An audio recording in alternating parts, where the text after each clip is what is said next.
જય સ્વામિનારાયણ. શ્રાવણ મહિનો આટલો મહાન શા માટે? શ્રાવણ મહિનો બધા જ મહિનાનો રાજા શા માટે કહેવાય છે? શ્રાવણ મહિનાની થોડી વિશેષતા સાંભળો. શ્રાવણ મહિનામાં સૌથી વધારે શિવ પૂજન થાય છે. એનું કારણ શું? તો એવું કહેવાય છે કે યુગોથી આ શ્રાવણ મહિનાનું મહત્વ જોડાયેલું છે. જ્યારે સમુદ્ર મંથન નહોતું થયું એ સમયે પણ શ્રવણ નક્ષત્રમાં શ્રાવણ મહિનો બહેતો હતો, અને એ શ્રવણ નક્ષત્રમાં તો ભગવાન શ્રી કૃષ્ણનો જન્મ થયો. સમુદ્ર મંથન થયું. આ સમયે દેવો અસુરોએ મંદરાચલ પર્વતને રવૈયો બનાવ્યો, વાસુકી નાગને નેત્રુ બનાવ્યું. એક બાજુ દેવો ને એક બાજુ દૈત્યોએ મંથન કર્યું. એમાં ઐરાવત હાથી, ચંદ્ર, મહાલક્ષ્મી, અમૃત વગેરે તો નીકળ્યું જ, અને સૌથી પહેલું હળાહળ ઝેર નીકળ્યું હતું, અને એનાથી દેવો અસુરો બધા જ કંપી ગયા. અને એ વખતે ભગવાન ભોળાનાથે પોતાના કંઠમાં એ વિશેલું ઝેર સમાયું. ત્યારથી એ નીલકંઠ થયા, અને એની ગરમીને શાંત કરવા આ પવિત્ર શ્રાવણ મહિનામાં તમામ દેવોએ પહેલો વહેલો શિવજીને જલાભિષેક કર્યો. ત્યારથી આપણી ભારતીય પરંપરામાં શિવજીને જળથી કે દૂધની અભિષેક કરવાની પરંપરા પ્રવર્તિત થઈ. પોઈન્ટ 2 કે સગર રાજાના દીકરાઓ કપિલ મુનિના અપરાધથી ભસ્મીભૂત થયા અને ભૂત થયા. એ વખતે ભગીરથ રાજાના ભગીરથ પ્રયાસથી ગંગામાં આવી રીતે કળકળ વહેતા ધરતી ઉપર આવ્યા. અને એ વખતે એને જીલે કોણ? એટલે શિવજીએ એને જટામાં ગંગા જીલે, એટલે ત્યાંથી ગંગાધર કહેવાના.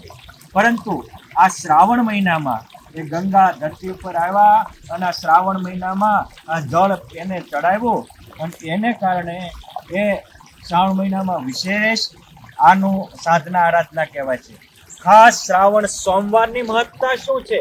તો શ્રાવણના સોમવાર એટલે પુરાણોમાં, શિવ પુરાણોમાં વાત છે કે દક્ષ મહારાજાની 27 કન્યાઓ ચંદ્રદેવને પરણાવી. ચંદ્રદેવે વારો તારો કર્યો અને રોહિણીને અધિક માન આપ્યું. ઇતર કન્યાઓએ દક્ષને વાત કરી કે અમને અન્યાય થાય છે. દક્ષના શાપથી ચંદ્ર પોતે કળા ક્ષીણ થવા લાગ્યો. ત્યારે બ્રહ્માજીના કહેવાથી સૌ પ્રથમ ગુજરાતમાં સોમનાથ મહાદેવ, એ વખતે પ્રભાસ ક્ષેત્ર કહેવાતું હતું, ત્યાં આ શ્રાવણ મહિનાના સોમવારે શિવજીની સ્થાપના કરી અને એને ભગવાનની સાધના કરવાનું ચાલુ કર્યું. શિવજીની સાધના આરાધના કરી. અને ચંદ્રનું બીજું નામ જ તે સોમ છે.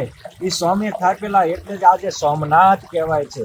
અને પછી આ શ્રાવણ મહિનાના સોમવારે જ સાધનાના અંતે ભગવાન ભોળાનાથે એને દર્શન દીધા અને એની મનોકામના પૂર્ણ કરી. ત્યારથી ભારતીય સનાતન પરંપરામાં શ્રાવણ મહિનાના સોમવારે વિશેષ ભગવાનનું જલાભિષેક, આજે તો કાવડ લઈ લઈને બધા ગંગાનું જળ ભગવાન ભોળાનાથને ચડાવતા હોય છે, એ પણ પરંપરા ચાલી. માટે આ પવિત્ર શ્રાવણ માસ એટલે કાલ 13 ઓગસ્ટથી ચાલુ થશે અને 21 સપ્ટેમ્બર સુધી ચાલશે. શ્રાવણ મહિનામાં ખૂબ ભજન ભક્તિ કરજો. શ્રાવણ મહિનામાં આખી પ્રકૃતિની પૂજા થાય. પ્રકૃતિ પણ હરિયાળી આવી રીતે નવ પલ્લવિત થઈને ખીલી હોય. આ વખતે ભગવાન ભોળાનાથનું પૂજન થાય. શ્રાવણ મહિનો એટલે શિવ પૂજનનો દિવસ, અને શ્રાવણ મહિનો એટલે વિષ્ણુ પૂજનનો પણ દિવસ. કેમ જે ભગવાન ભોળાનાથ એ વિષ્ણુની ગાથા ગાય. વિષ્ણુ એ પોતાના અવતાર રૂપે રામ કૃષ્ણ રૂપે થયા. તો શ્રાવણ મહિનામાં પવિત્ર જન્માષ્ટમીના દિવસે શ્રી કૃષ્ણ ભગવાન આવ્યા. શ્રાવણ મહિનામાં જ બલિરાજા અને લક્ષ્મીજીની કથા જોડાયેલી, એટલે મહા લક્ષ્મી વ્રત પણ આ મહિનામાં આવે. અહીંયા દેવતાઓનું, નાગને પણ દેવો માનીને પ્રકૃતિનું પૂજન કરવામાં આવે. શીતળા સાતમે પણ માં સાચુનું પૂજન થાય. આ રીતે એક એક શ્રાવણ મહિનાના તહેવારો પણ, બોળી ચોથ હોય, નાગ પાંચમ હોય, રાંધણ છઠ, રક્ષાબંધન, પછી આપણો જન્માષ્ટમી, આ એક એક તહેવારો અને શ્રાવણીયા સોમવાર એ તો સોનામાં સુગંધ ભળે એવા ભક્તિના પર્વો છે. ભગવાન સ્વામિનારાયણે પણ એટલે જ શિક્ષાપત્રીમાં કહ્યું કે જેને ચાતુર્માસમાં બધા નિયમો ન પડે તો એવા એ શ્રાવણ મહિનામાં તો ખાસ પાળવા. એક શ્રાવણ મહિનામાં વ્રત કરે તો એ પૂરા ચાતુર્માસ ને પૂરા વર્ષનું ફળ મળે એવા પવિત્ર માસમાં આપ પણ શિવ પૂજન કરો, વિષ્ણુ દર્શન કરો અને તમારા જીવનને ધન્ય બનાવો એવી આ પવિત્ર પ્રકૃતિની ગોદમાં રહેલા ખળખળ ગંગાજી વહેતા આ કુદરતી હરિયાળીથી હું ભગવાન સ્વામિનારાયણ, ભગવાન ભોળાનાથ અને પરમાત્માના બધા જ અવતારોને પ્રાર્થના. જય શ્રી સ્વામિનારાયણ, જય શ્રી રામ, જય જય હર હર મહાદેવ.